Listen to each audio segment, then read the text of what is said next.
Could this brand new driver from Mizuno potentially be the best all-round driver for everyone ever? Let's find out, and let's do it now.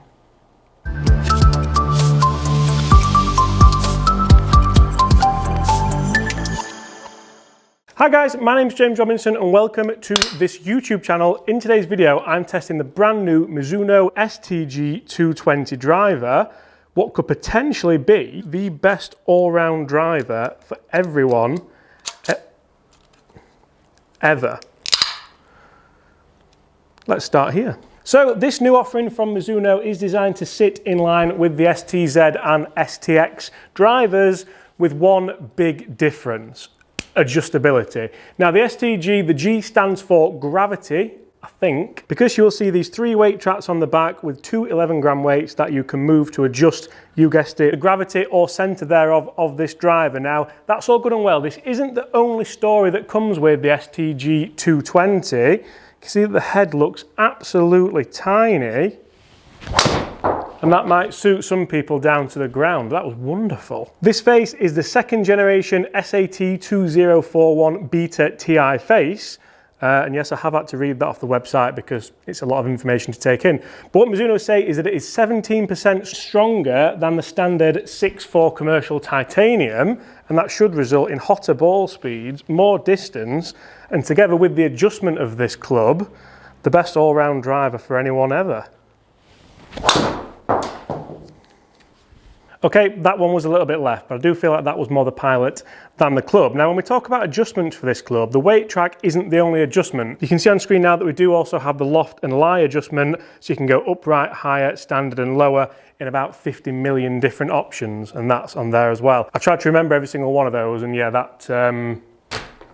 that's not going to work. So what we're going to do, we're going to test this new driver in its 2 most extreme settings. We're going to have both weights in the back of the club here. That's going to give us the highest MOI, potentially the most forgiveness, and hopefully straighter drives. Then I'm going to move these 2 weights to the front of the club.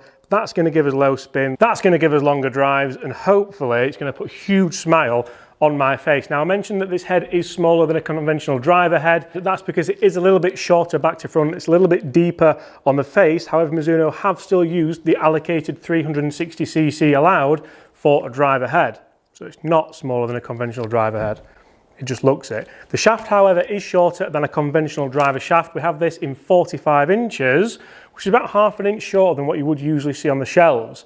I'm thinking there that Mizuno are thinking that's going to allow people to hit fairways, and that will hopefully do most of the speaking for them. Right.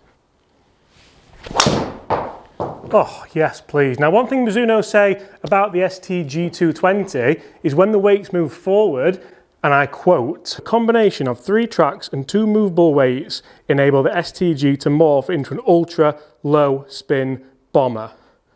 Yes, please. And the alternative to that would be a more playable mid-spinning driver, which is probably the most sensible of the 2, especially looking at my ball flights so far. But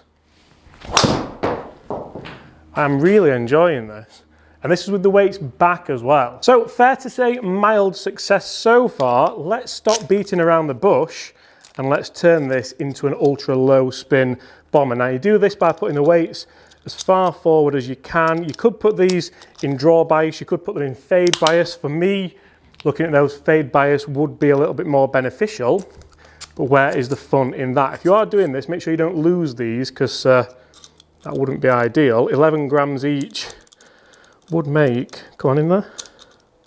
There we go. 11 grams each would make a big difference if you lost them. So all of a sudden now we have this in an ultra low spin bomber.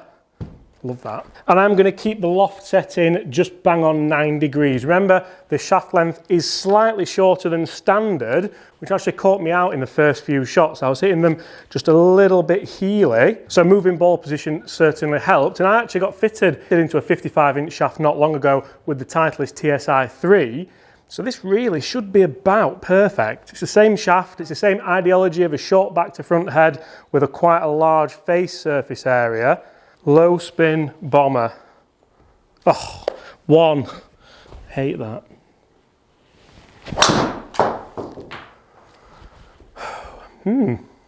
Sub 2000 spin, that was really toey, It's actually stayed in play all right. I would be worried actually that actually felt like it was going to go left on me. The big saving grace about where these weight ports are is if you do have them at the front for ultra low spin, you can see that they are still quite nicely spread out around the circumference of the head. If they were both bang in the middle, that would make it quite difficult. So I quite like what Mizuno have done there with that.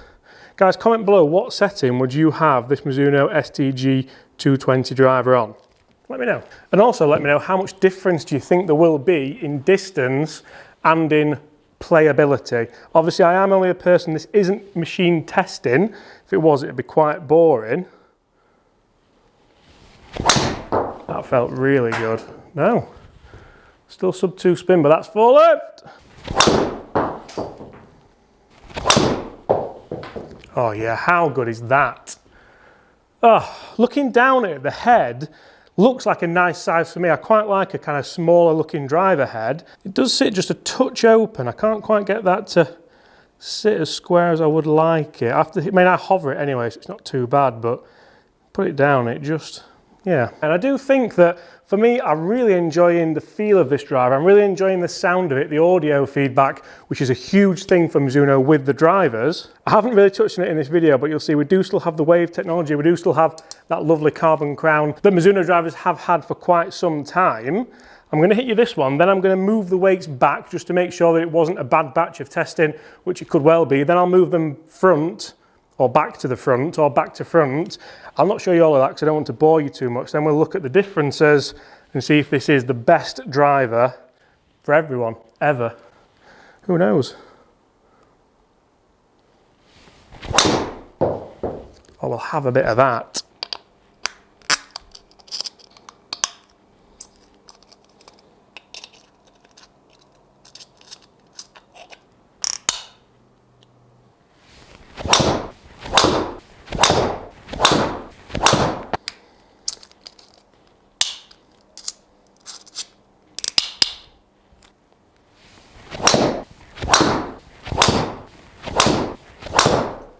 Right, that is 20 shots hit with the brand new Mizuno STG 220 driver, both with the weights at the front, at the back in the front, back in the back, just in the other way around.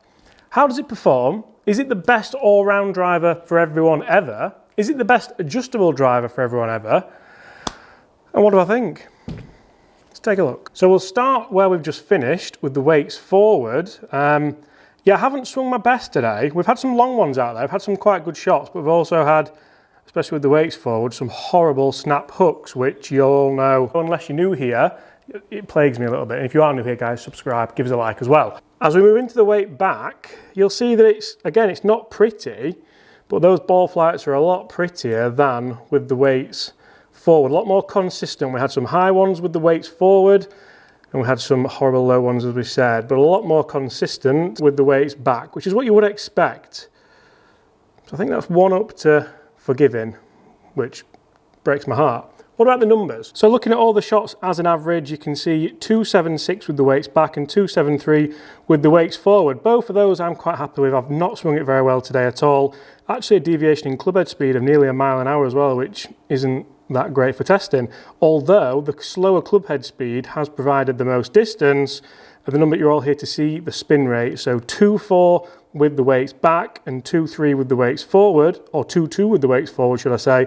So an average of 200 RPM difference with the weights forward. Now you may think that low spin bomb that Mizuno talk about, it's not really worked for me.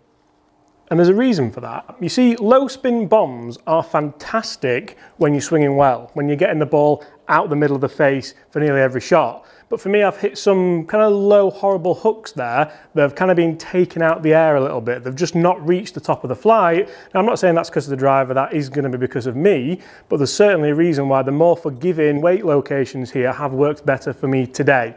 That's not to say that if I do this test tomorrow, it's going to be totally different, because it probably would be. That's the joy of testing. And if you are going to go and test any driver that is adjustable, make sure you do it over a longer period of time than just an hour like I've done here. It can be so difficult.